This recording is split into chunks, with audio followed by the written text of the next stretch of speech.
SM 플레이는 반드시 합의예요. 반드시 절대적으로 합의예요.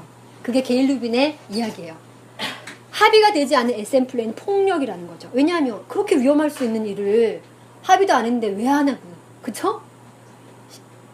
사소한 스팽킹이라 할지라도 합의하에 해야 하는 거죠. 심지어 그렇게 약간 난이도 있는 SM 플레이라면 그렇게 해야 되는데, 그게 이제 게일 루빈 같은 사람 막 가죽옷 입고 막 이렇게 회초리 이거 되게 즐기는 사람이라고 하거든요. 그분의 주장이죠. 그런데 이 사람이 그 당시에 이 70년대에 이 사람이 그 Traffic in Women, 그러니까는 여성 교환이라는 글을 쓰고 굉장히 문제적인 논쟁적인 중요한 아티클이에요. 글을 썼고, 그 다음에 Thinking Sex, 성에 대해 사유하기, 즉 성에 우리도 좀 약간 그 새겨들어야 할 지점들이 있죠. 뭐냐면은 트래픽 인 우먼을 얘기를 할 때는 이게 섹스 젠더 시스템이라는 것이 있어서 그건 문화적인 거예요. 섹스 젠더 시스템 문화적인데, 우리의 욕구는, 생물학적 욕구는 그냥 있는 거, 배고픈 것처럼. 배고픈 것과 무엇을 먹는지는 다른 거잖아요. 배고픈 것은 그냥 생리적인 욕구이죠. 우리가 소위 꼴린다 할 때 그것도 생리적인 욕구일 수 있잖아요. 이런 거 모르세요? 아니 왜 그 월경 전후 혹 특별히 여성들이 느끼는, 월경을 하는 사람들이 느끼는 그런 약간 뭔가 이렇게 좀 뭐랄까 평상시와는 다른 어떤 자극들이 있잖아요. 거를 소위 꼴린다 이렇게 쓰기도 하잖아요. 우린 잘 안 써. 남성들이 주로 쓰는 말이에요. 그죠? 주로 그런 것 같아요. 근데 어쨌든 그런 거라든가 그런 어떤 그냥 내가 아무 짓도 안 하고 가만히 있는데 생기는 것들이 있다라는 거예요. 그것은 이제 신체적인 건데, 그것을 어떤 방식으로 우리가 상상하고 표현하고 실천하는가, 그리고 그것을 좋다고 하는가 나쁘다고 하는가, 혹은 이상적이라고 하는가 변태적이라고 하는가, 정상적이라고 하는가 비정상적이라고 하는가, 이런 여러 가지를 정하는 것은 바로 문화라는 거죠. 그죠? 그래서 그 트래픽 인 우먼에서는 이 사람이 그 워낙은 인류학자, 문화인류학자이기 때문에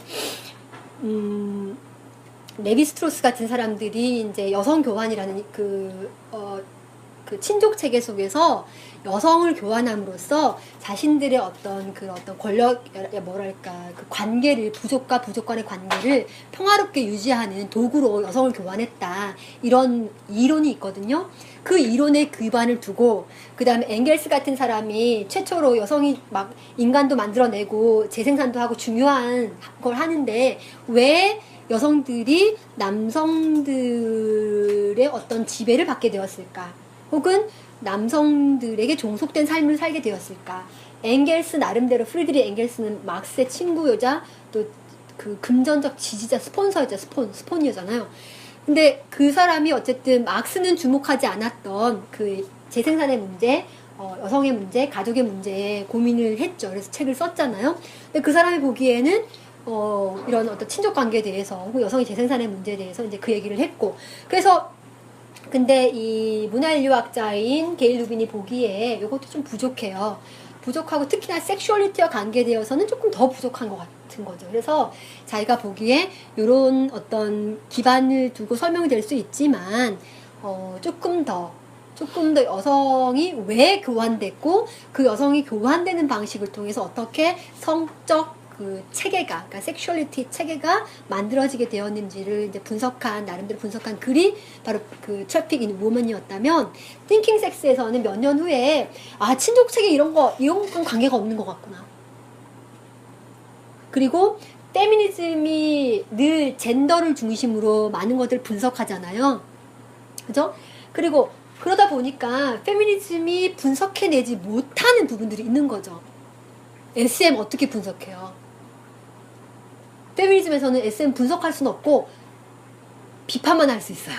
폭력적이다, 남성 중심적이다, 이렇게 비판만 할 수 있고 분석하기는 어려워요. 그리고 게일 루빈이 보기에 소위 이제 이거를 세대간이라고 번역을 하고 있긴 한데, 그러니까 intergenerational relationship, sexual relationship인데, 인터 제너레이셔널이니까 세대 간이긴 한데, 세대 간이라고 하면 뭔가 이렇게 집단적인 느낌이 좀 나죠? 약간 적절한 용어인간 잘 모르겠으나 어쨌든 아직은 판단이 덜 되나 이런 세대 간에 왜 어떤 남성은 혹은 어떤 사람은 어린 사람에게 이렇게 성적 욕망을 느끼고 왜 어떤 어린 사람들은 나이 많은 사람에게 욕망을 느끼는 것일까? 왜 그런 것일까? 이것도 젠더만 가지고는 분석이 안 되잖아요. 그죠? 그리고 젠더를 가지고 계속 이거는 이제 세주익의 얘기이기도 한데 젠더만 가지고 이야기를 하면 결국은 늘 항상 뭘 얘기하면 이항으로 회귀될 수밖에 없어요. 젠더는 여성성, 남성성, 여성, 남성, 그죠? 여자다움, 남자다움 이렇게 가기 때문에 늘 이 두 이항, 그죠? 이항으로 회귀되어서 결국은 뭘 하는 결과를 만들어내게 하냐면 이성의 주의를 또다시 본질화시키고 그것을 아무 문제 없는 것으로 자연화하는 효과를 낳죠. 그래서 이제 게일 루빈 같은 사람은 이렇게 얘기를 하죠. 띵킹 섹스에서 페미니즘 말고 나는 오히려 성과학에서 이야기하는 것을 좀 참조할래 이렇게 얘기를 하는 거예요.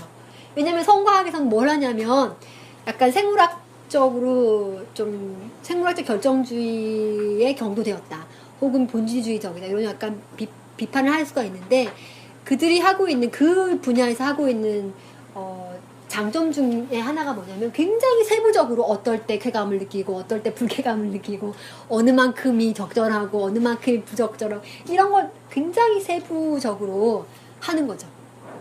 그래서 뭐죠? 여자 사정 이런 얘기 들어보셨죠? 여자 사정 그리고 그 다음에 질 깊숙이 들어가면 뭐 G스팟이 있다는 둥 그 다음에 또 뭐 이런 얘기들은 페미니스트들은 잘 안 해요. 누가 하냐면 성과학자들이 이런 얘기 많이 해요. 그리고 남성의 어떤 발기력을 강화시키기 위해서는 어떻게 해야 된다는 등 뭐 이런 얘기들을 계속해서 하는 거죠. 즉 그러니까 성적인 영역에서 어떻게 하면 사람들이 더 즐겁게 이 성적인 생활을 향유할 수 있을 것인가. 그리고 왜 어떤 사람들은 성적인 분야에서 문제를 겪는가 이런 것들 있죠. 왜 어떤 남성은 이 여자 앞에서는 발기가 안 되는데 와이프 앞에서는 발기가 안 되는데 자기 여자친구 몰래 만나면 그렇게 발기가 되나 이런 것들은 페미니스트는 잘 얘기 안 한단 말이에요. 그러면 이제 세주익이 보기에 그것은 성적인 영역이 아닌가? 우리가 해결해야 된 혹은 고민해봐야 된 거 아닌가? 그렇게 얘기를 하는 거예요. 또 하나 중요한 것은 그 세주익도 본인이 이제 레즈비언 정체성을 가지고 있기 때문에 그 페미니즘 안에서는 계속해서 젠더 중심의 섹슈얼리티 논의를 가져가다 보니까 늘 이성의 중심적인 섹슈얼리티 논의를 할 수밖에 없게 된다는 거예요. 남녀의 젠더 차이를 보자 이렇게 되니까 그죠? 그렇게 되니까 그렇게 되는데 그러다가 동성애 운동이 동성애 해방 운동이건 동성애 권리 운동이건 사실은 동성애 해방 운동이 먼저였고 그 다음에 권리 운동으로 보수화된 측면이 있거든요. 그런데 뭐 어느 운동이건 간에 혹은 동성애 권리 운동으로 보수화되면서 해방보다는 동성애자들이 야 마치 여성들이 우리도 인간이야 우리도 개몽시키면 좋은 시민이 될 수 있어 라고 자유주의 페미니스트들이 초기에 19세기에 주장했듯이 동성애 권리 운동을 하기 시작한 그러니까 시민권 운동을 하기 시작한 사람들도 상당수 우리도 훌륭한 시민 될 수 있어. 우리도 좋은 커플, 이상적인 커플, 오래 1대1 관계를 유지하는 커플 될 수 있어. 우리도 훌륭한 시민 될 수 있고 훌륭한 부모 될 수 있어. 이렇게 주장하는 사람들이 이제 그렇게 결혼하게 해줘. 이런 사람들 있잖아요. 그래서 그 운동을 한 사람들을 비판하기 시작하는데 한편에서는 이제 페미니즘이 가지고 있는 젠더 중심성, 이성의 중심성, 그 다음에 성에 대한 보수주의적 태도 이런 것들 비판하고 또 한편에서는 동성애자 운동을 했던 사람들이 가지고 있는 보수성, 즉 동화주의적 입장을 가지면서, 즉 우리도 이성애자처럼 할 수 있어라고 동화주의적 입장을 가지면서 그 성 안에 들어가 있지 못하는 다른 사람들에게 벽을 쌓는 거죠. 우리는 훌륭한 시민이 쟤는 아니야. 예를 들자면 양성애자는 변태야. 왜냐하면 양성애자는 막 쟤랑 항상 뭐 여러 가지 썰들이 있어요. 누구나 다 그런 비판한다는 게 아니라 여러 썰들이 있다라는 거예요. 혹은 성매매는 안 돼. 뭐 혹은 그 안에서 이거 있죠. SM은 안 돼. 혹은 포르노는 안 돼. 그 안에도. 그리고 초기에 지금 뭐 한국 사회도 터프 있듯이 트랜스젠더는 안 돼. 뭐 요런 방식. 그래서 항상 뭔가 우리는 동화될 수 있지만, 그런 자격을 갖고 있지만 쟤네들은 안 돼. 그런 방식의 성 쌓기 방식 있죠. 나는 성 안에 들어갈 자격을 얻어. 그 너는 안 돼. 라는 성 쌓기 방식의 운동을 굉장히 단호하게 비판하죠. 물론 게일로이만 비판한 건 아니고, 그렇게 해서 등장한 것이 이제 퀴어 논의인데, 왜냐면은 정체성 논의가 불가피하게 갈 수밖에 없는 것이, 너는 이성애자 됐고 난 동성애자 됐는데 동성애자에게도 이성애자만큼의 권리를 좀 줘. 우리도 그렇게 살 수 있잖아 라고 하듯이, 혹은 너는 남자이고 나는 여자인데 여자에게도 남자와 똑같은 권리를 좀 줘 하듯이, 그죠? 정체성을 그렇게 굉장히 중심에 놓고 가다 보면, 그것이 젠더 정체성이건 혹은 성적 정체성이건 간에 중심에 놓고 가다 보면, 이런 어떤 그 이항 중심적인 혹은 성쌓기 중심적인 방식에서 벗어나기가 힘들다라고 해서, 이것은 이제 갑자기 그 사람 그 퀴어 이론 입문에 보면은 퀴어가 어떤 방식으로 등장했는지가 나오죠. 근데 거기에서 이 정체성 중심적인 그 운동의 방식 혹은 담론의 방식을 비판하면서, 퀴어, 그렇지 않은, 그러니까 정체된 어떤 것을 주장하지 않는, 단 기존에 구축되어 있는 어떤 질서를 해체하는 것만이 그것이 이야기하고 있는 것의 모든 것인 어떤 것으로서의 퀴어를 주장하는 사람이 이제 등장을 했죠. 그런데 물론 이거는 뭐 나중에 그 퀴어 관련해서 뭘 하시다가 이제 만나게 될 비판이죠. 그런데 퀴어도 나중에 보니까 지금 보면 하나의 일종의 정체성이 되어서 그죠? 문제다라고 이야기한다라거나, 아니면은 퀴어가 마치 굉장히 급진적인 어떤 정치적 그 인식론으로서가 아니라 하나의 패션으로서 그쵸? 뭔가 하여튼 기존의 한국 사회에서 용인하고 있는 아웃핏이 아닌, 딱히 하면 다 퀴어예요. 그쵸? 뭐 이런 방식으로 간다든가, 이런 문제. 그래서 그것이 소비와 이렇게 맞물려가지고 초기에 동성애자들이 비판했던 자본주의, 그 다음에 가부장제, 그것이 만들어내는 효과들에 대한 굉장히 비판이 있었거든요.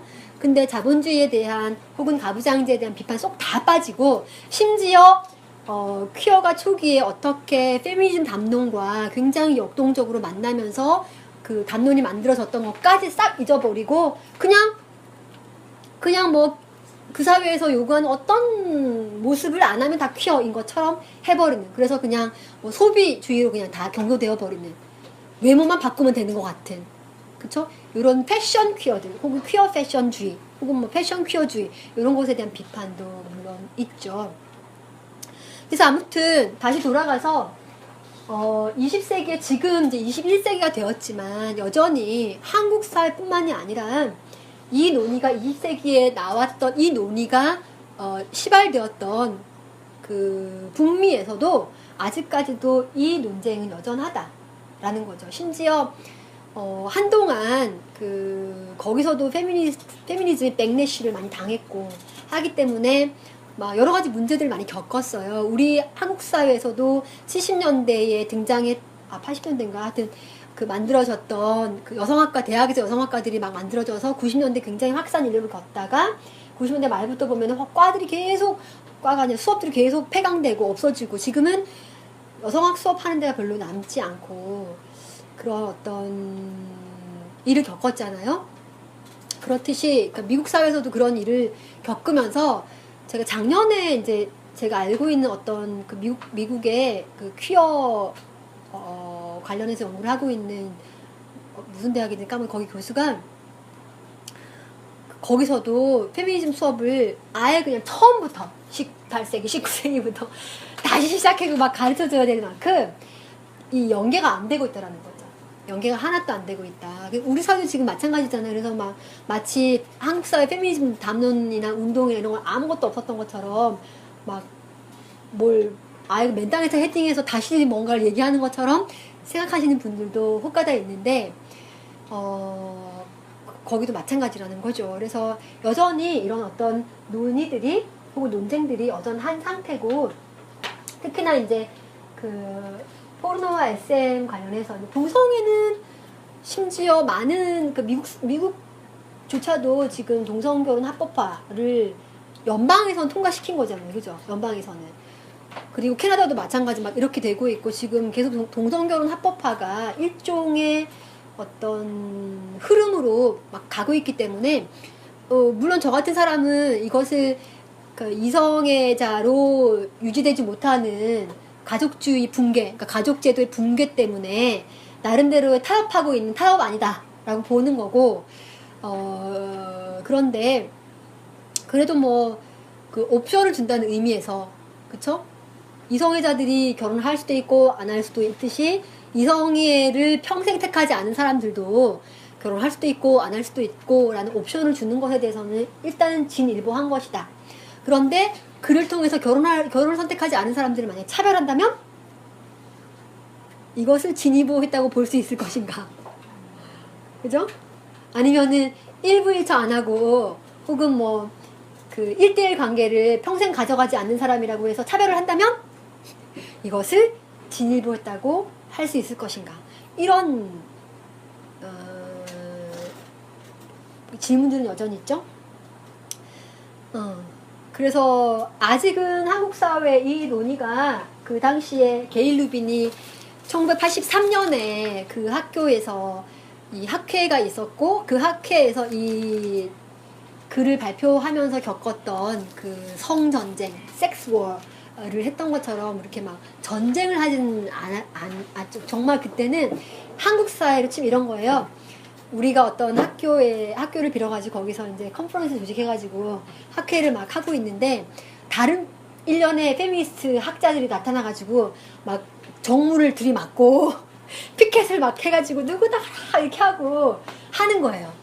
그런 일을 한국에서 보신 적 없잖아요. 한국 페미니스트들은 굉장히 서로 나이스하거든요. 서로 비판 안 해요. 뒤에서 하죠. 딴 사람한테 가서 하는데 아무튼 당시에는 그렇게 격렬한 싸움이 있었어요. 이 당시에. 그래서 막 게일 루빈 안 쫓아내면 이 학회 뭐 못하게 한다라고 협박하고 자기들끼리 정말 격렬하게 싸웠죠.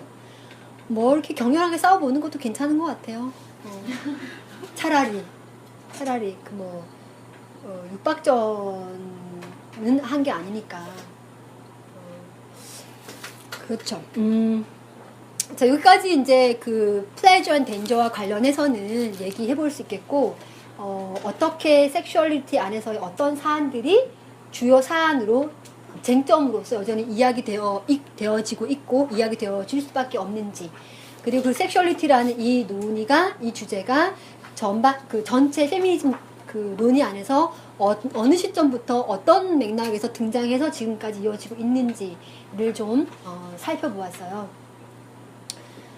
여기까지 해서 혹시 제가 좀 그 건너뛰어서 못 다뤘거나 혹은 뭘 다뤄야 하는데 안 했거나 이런 부분 좀 이렇게 얘기를 좀 해주시면 어떨까요?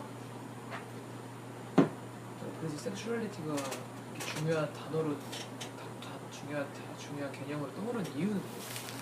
떠오른 이유가요. 왜 중요하고 다뤄야만 하는지. 섹스 젠더로서는 이 얘기를 할 수가 없기 때문이죠. 그 두 개로 설명이 불가한 것들이 많기 때문에 그렇죠. 섹슈얼리티를 가져와서 설명하고자 하기 위해서 그렇죠. 가져왔다고. 그렇죠. 그렇죠. 개인적인 이 관계, 그죠? 그다음 여성들이 당시에 겪었던 이 성폭력의 문제, 가정폭력의 문제, 이성애주의의 문제, 그다음 이성의 중심주의의 문제, 남성성의 어떤 굉장히 폭력적인 그 성의 문제, 이런 것들이 그 개개인에게는 굉장히 중요한 문제였단 말이에요. 목숨이 왔다 갔다 할 만큼 중요한 문제였단 말이에요. 그런데 그것들을 논의할 수 있는, 이렇게 공론화할 수 있는 어떤 용어가 없었죠. 공론화할 수 있는 용어가. 근데 섹슈얼리티라는 이 용어가 부상하게 되면서 비로소 이런 것들이 정치적인 문제라는 것이 드러나게 된 거죠. 그 전에는 그냥 우리가 결혼도 심지어 우리가 그 자유연애 이런 거 안 했을 때, 그죠? 자유연애가 개인이라는 인간이 중요하지 않았을 때, 신분제 사회에서는 그때 뭐 섹슈얼리티가 중요했겠어요? 물론 성춘향에게는 중요했던 문제겠죠. 왜냐면 성춘향은 굉장히 앞선 성각자였잖아요. 물론 상상의 인물이지만 그는 자기의 성적 그 주체성, 그리고 자기 결정권, 이거를 정말 이렇게 주장한 사람이잖아요. 그리고 그것이 신분 고하를 막론하고 할 수 있다라고 생각했던 정말 혁신적인 발상을 했던 인물이잖아요. 저는 그 춘향전을 만들었던 그 사람들을 굉장히 존경해요.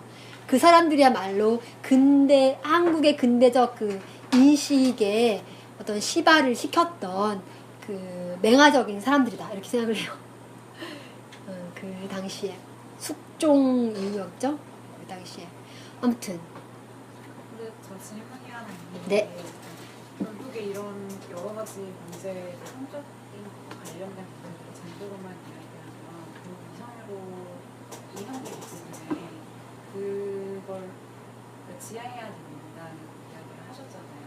최근에는 젠더라고 해야 되나? 그 자신의 정체성을 굉장히 다양한 방식으로 표현하고 세분화되고 이런 추세잖아요. 근데 지금도 그렇다면 그런 문제가 유효한지 그 부분이 그렇죠. 젠더 이항으로 동성애도 설명이 될 수 있죠. 그 동성애가 무엇이에요? 물으면은 여성이 여성에게 성적으로 매력을 느끼는 것. 그 다음에 남성이 남성에게 이렇게 가죠. 그럼 남성이 뭐예요? 라고 물으면, 그죠? 여성이 뭐예요? 라고 물으면, 그래서 이것들을 설명하는 방식은 이 두 이항으로 가능해져요. 젠더 두 개로.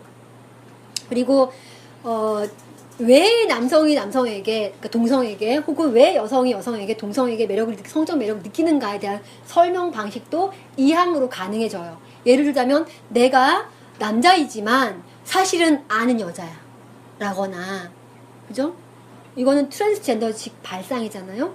아니면 내가 너무 남자이기 때문에 남자에게 끌려. 내가 너무 남자인 것은 내가 남자가 너무 좋기 때문에 난 남자야, 남자. 근데 이런 남자가 어떻게 여자를 좋아해? 여자는 너무나 다른데 나랑. 라고 하는 설명도 있어요. 그렇게, 그러니까 근데 두 설명 모두가 다 이항적으로 설명이 가능하죠. 동성애, 이성애는 사실은 이 이항으로 가능해요. 근데 말씀드렸던 것은 동성애를 그렇게 설명하면 이성애가 가지고 있는 기본적인 디폴트 값 있잖아요. 그것이 향유해 왔던, 그쵸? 기본적인 그 어떤 자연적인 위치, 혹은 이상적인 위치, 혹은 정상적인 위치, 이것은 하나도 건드리지 못해요. 뭐만 할 수 있냐면 나도 너처럼 할 수 있게 해줘, 이것밖에 못해요. 그러니까 근본적으로 이성애가 왜 그렇게 자연적인 위치에 있게 되었는지 질문하지 못하고 그것을 뜯어서 그렇지 않은 방식으로 인식해 볼 수 있는 기회를 갖지도 못하죠. 그래서 조금 더 급진적으로 근본적으로 질문하지 못하게 하기 때문에 결과적으로 이러한 논의는 이성애를 계속해서 이성애적 질서를 유지시키는 효과를 낳죠. 그 질서에 동성애자라고 하는 이 정체성을 가지고 있는 사람들이 동화되어서 그것을 함께 누리는 방식으로 갈 수밖에 없다. 이런 말씀을 드렸던 거고요. 최근에는 그러다 보니까 퀴어 논의에서, 퀴어는 이제 그런 거 아니잖아. 좀 이렇게 좀 폭을 넓히자, 우리의 사유를 하고 해서 등장한 어떤 인식론이기 때문에. 그래서 이제 여러 가지 이제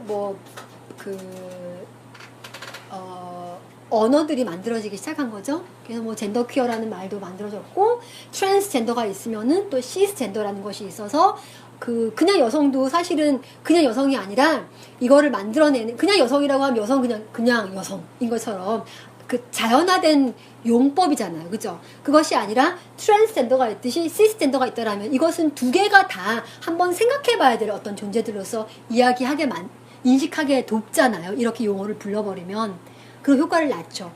그래서 뭐 젠더 퀴어라든가 이렇게 얘기가 나오기 시작하는데, 그렇게 가면은 이제 되는 것인가? 라는 고민은 좀 해봐야 되죠.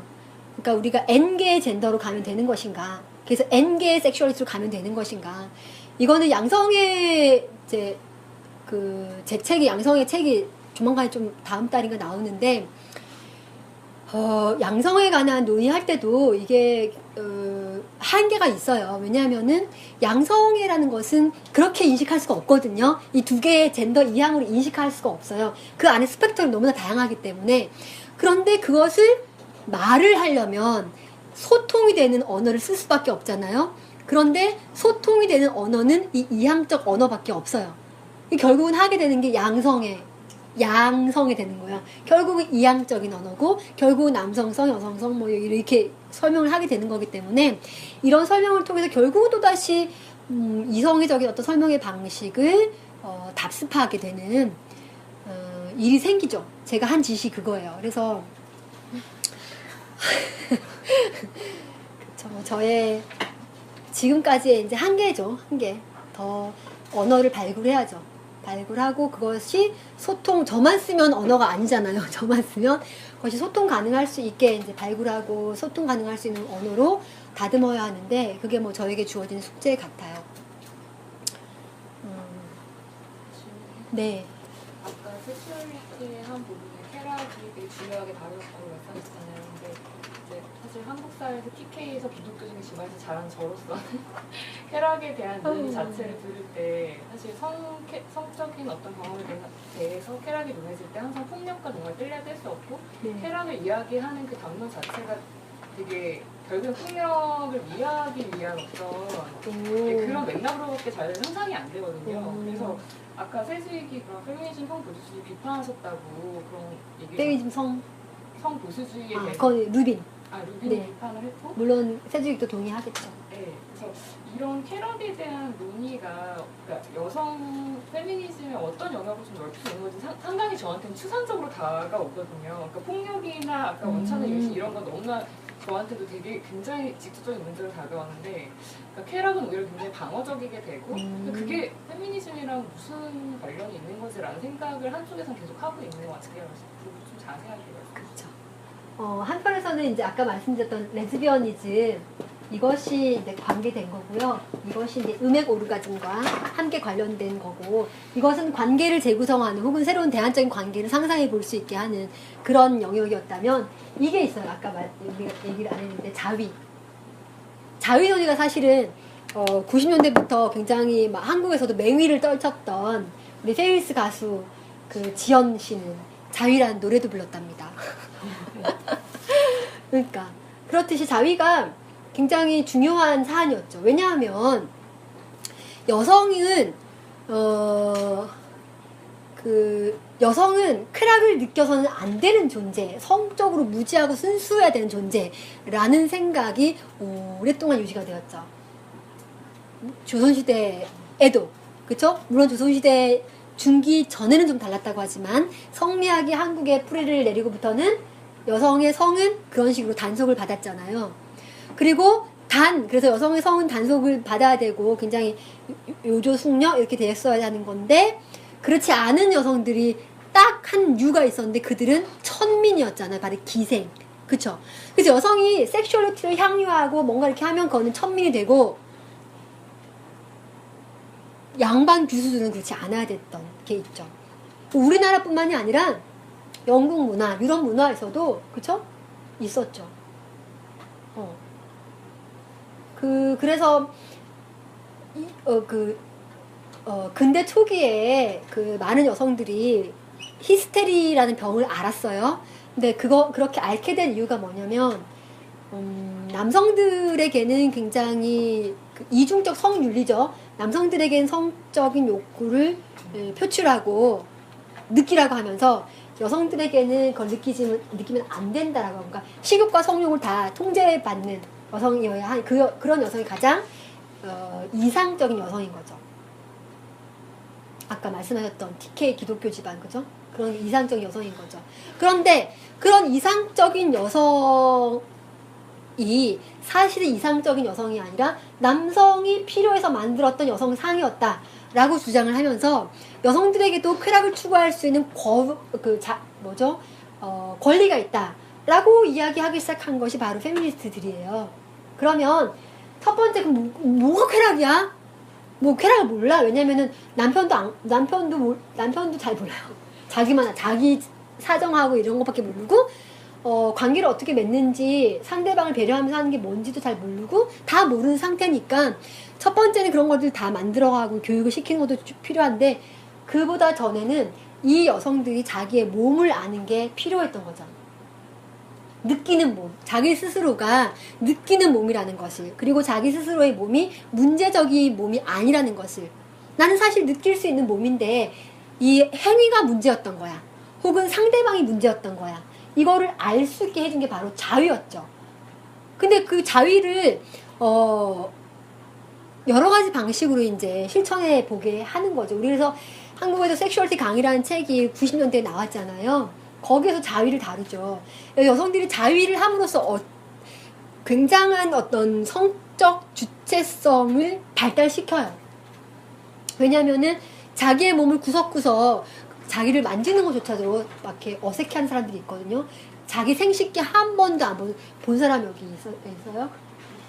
한 번도 안 본 사람 되게 많아요. 자기 생식기인데 한 번도 안 만져본 사람이 되게 많아요. 자기 생식기인데 누가 더 보냐면 그때 당시에 남편이었겠죠. 남편이 제일 많이 보고 제일 많이 쓰죠. 내 몸인데, 그죠? 근데 그런 것에 대해서 자위가 당신이 직접 만져보세요. 당신의 몸이에요. 라는 이야기를 가능하게 해준 거죠. 그리고 직접 한번 느껴보세요. 음액을 쓰다듬어 보세요. 어떤 쾌락이 오는지 만져보세요. 음액이 다 사람마다 다르게 생겼어요. 그리고 질 안에 손가락을 넣어보세요. 질 안이 따뜻하다는 걸 느낄 수 있어요. 질 안에 손가락을 많이 깊숙이 넣어보세요. 질 길이를 스스로 알 수 있어요. 이런 얘기들을 한 거죠. 그래서 스스로가 자기 스스로의 몸의 쾌락의 주인공이 될 수 있도록 자기 몸을 알 수 있도록 해준 담론이 되어준 거죠. 이 자위 담론과 쾌락 담론, 그리고 더 통틀어서는 섹슈얼리티 담론이 그렇게 된 거죠. 그렇게 되니까 예전엔 레즈비언 섹스에 대해서 많은 사람들이 그게 뭐 섹스야 라고 하는 사람들이 100명이면 100명이었어요. 100명 중에 100명이 그렇게 생각했다라고 할 수도 있어요. 진짜. 왜냐하면은 그만큼 삽입 혹은 흡입이라고 얘기하고 싶어 하기도 하죠. 어떤 사람들은. 그래서 남성의 생식기가 개입되어야지만 그것이 섹스지. 그리고 상대방인 여성이 뭘 느꼈든 간에 남성의 생식기가 벗겨져서 개입되면 다 섹스예요. 그래서 성폭력도 섹스였어요. 성폭력이 뭐가 섹스예요? 폭력이죠. 단 어떤 스스로의 그 자기 주체성을 심각하게 침해했기 때문에 더 심각한 폭력이죠. 성폭력을. 그러나 그것은 성행위는 아니에요. 가해자에겐 성행위였을지도 모르죠. 그런데 그것이 성행위로서, 성관계로서 담론이 될 수 있었던 것은 남성의 생식기만 개입되면 다 성이기 때문이에요. 그렇게 되면은 첫 번째 남성 중심적이고 두 번째 이성의 중심적이에요. 그죠? 그래서 이제 만약에 그 여성끼리의 섹스라고 하면은 그게 뭐가 섹스야? 이렇게 되는 거고, 남성 간의 섹스가 되면은 더러워. 이렇게 되는 거예요. 근데 이번에 그 A 대위 사건도 사실은 그 기독교에서 좀 여러 가지 뭐 문제 삼는 게 있는데, 기독교에서 문제 삼는 것 중에 하나, 그것이 애널 섹스였다는 것 때문인 거잖아요. 그게 구강 섹스였으면 뭔 얘기했을지 잘 모르겠어요. 그래서 저는 애널 섹스에 대한, 그 학문 성교에 대한 이야기를 우리 한국 사회가 정말 좀 했으면 좋겠다는 생각을 하고 있는데, 아직까지 뭐 저도 다른 뭐 일 때문에 얘기를 못 하고 있고, 다른 뭐 학회에서도 전혀 얘기되어지지 않고 있잖아요. 그런데 성과학 학회에서는 뭐 얘기되어지고 있을 수도 있어요. 제가 안 가보니까 그쪽은 잘 모르겠는데, 근데 이성애자들도 그 학문 성교 하거든요. 그리고 이성애자들 사이에서 여성이 남성에게 학문 성교를 해주는 것도 있어요. 기구를 사용해서. 그래서 학문 성교가 문제라면 도대체 학문 성교를 누가 하고 왜 하고 그게 왜 문제인지를 얘기를 해야 되는 거죠. 그렇죠? 만약에 그분들이 얘기하는 것이 정말 학문 성교가 문제적이면 그러면 이제 물론 애시당초 학문 성교하는 사람들이 그 소도미에서 출발했으니까, 소도마이트, 그죠? 뭐 개신교가 아니라 이제 그 구약이죠. 구약에 근간을 둔 해석학적 문제 때문에 이런 여러 가지 이제 이런 갑론을박을 자기들끼리 하고 있고, 신자가 아닌 사람들까지 괴롭히고 있는데, 그렇죠. 그런 문제가 있죠. 그래서 그렇게 아마 이야기를 하면 쾌락에 대한 이야기를 좀 하게 될 수 있을 것 같고, 저는 만약에 여기 계신 분들 중에 자유를 한 번도 안 해보셨다면 반드시 해보시라 권합니다. 그리고 본인의 몸에 대해서 좀 아시라. 물론 그 앤서니 보게트라는 사람이 이제 무성애를 말하다 이런 책을 써가지고 무성애자도 있을 수 있죠. 유성애자가 있는데 왜 무성애자가 없을 수가 있겠어요. 맞지? 그쵸? 있을 수 있죠. 그것도 근데 자기가 알아야 아는 거죠. 모를 수도 있잖아요, 자기는. 물론 자위를 해서 내가 어떤 몸의 쾌락을 느낀다고 해서 어떤 대상에 대해서 성욕을 느낀다라고 할 수는 없어요. 무성애자들 중에 보게트에 따르면 자기는 자위를 통해서 아무 그냥 괜찮아요? 근데 어떤 대상에도 성적인 매력을 못 느끼는 사람들이, 안 느끼는, 그게 별로 문제가 되지 않는 사람들이 있거든요. 그러니까는 근데 알아야 아는 거죠. 내가 어떤 사람인지. 그죠? 그리고 물론 이렇게 설명하는 것에서 우리가 놓치지 말아야 될 두 가지 점은 뭐냐면, 성욕이라는 것도, 그리고 그러니까 성적인 욕망이죠. 그리고 성적인 행위라는 것도, 그리고 다 문화적으로 다를 수 있다는 것. 그리고 문화적으로 다를 수 있다는 것은 역사적으로 다를 수 있다는 것. 즉 조선시대 사람들과 우리가 다른 사람일 수 있다는 거예요. 그리고 지금 현재 살고 있는 여기 한국의 우리와 뭐 아프리카의 어떤 사람들 혹은 뭐 에스키모 분들, 이 사람들과 좀 다를 수도 있다는 거. 그런 거는 좀 염두에 둬야 될 것 같고요. 그러니까 이게 절대적은 아니라는 거죠. 그런 게 있고, 그리고 나 개인도 달라질 수 있다는 거죠. 내가 오늘 이런 거를 욕망했던 사람이라고 해서 10년 후에도 여전히 그러지 않을 수도 있다는 거예요. 내가 지금 성적으로 왕성한 욕망을 갖는다고 해서 10년 후에도 여러분들이 그러리라고 보장 못한다는 거예요. 그래서 욕망이 있을 때 뭐 하여튼 욕망이 있을 때 잘 해결하시고 뭐 행복하시길 바랍니다. 소소자 운동 차원에서는 그런 얘기는 안 하고 좀 법적인 얘기를 하지만, 뭐 저는 이전의 운동을 잘 모르니까 세대 때문에 근래의 현상인가 싶기는 한데, 인터넷이나 어떤 좀 이제 막 운동에 들어온 사람들한, 그러니까 그 되게 정체성이라는 거 되게 다층화해서 말을 하기 시작했잖아요. 네. 근데 그걸 보면서 일단 기본적으로 동의는 하는데 좀 우려스러운 지점들은, 그 정체성이란 건 어쨌든 남성과 여성이 아닌 남성과 여성의 조합이 되는 거, 트랜스도 어쨌든 그 규범이란 거와 관계에서 어떻게 형성되는 거잖아요. 근데 마치 뭐랄까 되게 나르시즘적으로 규범을 초탈한 사람인 것처럼 약간 막 되게 정치성이 없다고 해야 될까 막 그렇게 다층화해서 말하는 게 네.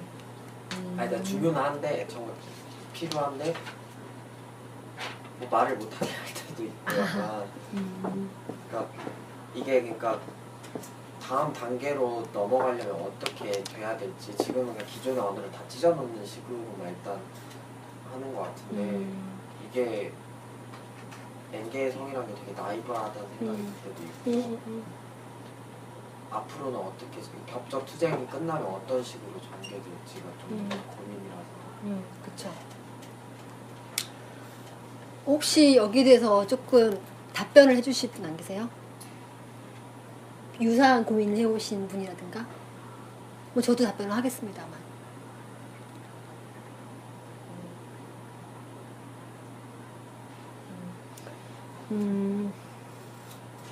그렇죠. 우리가 그 인간이 어떤 진공 상태에서 살 수는 없죠. 그죠? 그러니까 규범의 진공 상태에서 살 수는 없잖아요. 그래서 어떤 행위를 하건 간에 그 행위가 가지고 있는 효과들이 있고, 그 다음에 그 효과들이 그 의도건 의도치 않건 간에 대항하는 어떤 대항체가 있죠. 그래서 어떤 지점에서는 버틀러 같은 사람은 저도 동의를 하는 부분인데, 어떤 운동을 할 때에 대항적인 운동은 해서는 안 된다라고 주장을 하는 사람이에요. 대항. 예를 들면 이게 있어. 이런 힘이 있는데 이 힘이 대항이에요. 대항이죠. 대항이에요. 그러면은 이게 기존의 질서면은 이 기존의 질서에서 대항하는 이 운동은 절대 기존의 질서를 무너뜨리지 못해요. 오히려 유지하지. 그죠? 유지시키죠. 그래서 기존의 질서를 대항하지 말고 이거를 퇴행하게 만들어야 된다라는 거죠. 운동의 방식이. 그런데 이제 어떻게 그럴 거냐라는 게 있는 거잖아요. 그랬을 때 한번 질문을 해봐야 될 것 같아요. 그래서 우리가 하려고 하는 것이 무엇인가. 일단 인터넷에서 자기가 나르시시즘적이건 뭐건 간에 이렇게 나는 제가 인터뷰했던 분도 자기는 젠더 퀴어 시시 퀴리 머리 보이예요. 이렇게 얘기해. 자기 정체성이. 저는 그럴 수 있다고 생각해요. 근데 그 사람이 그렇게 얘기할 때는 자기의 문제의식이 있어요.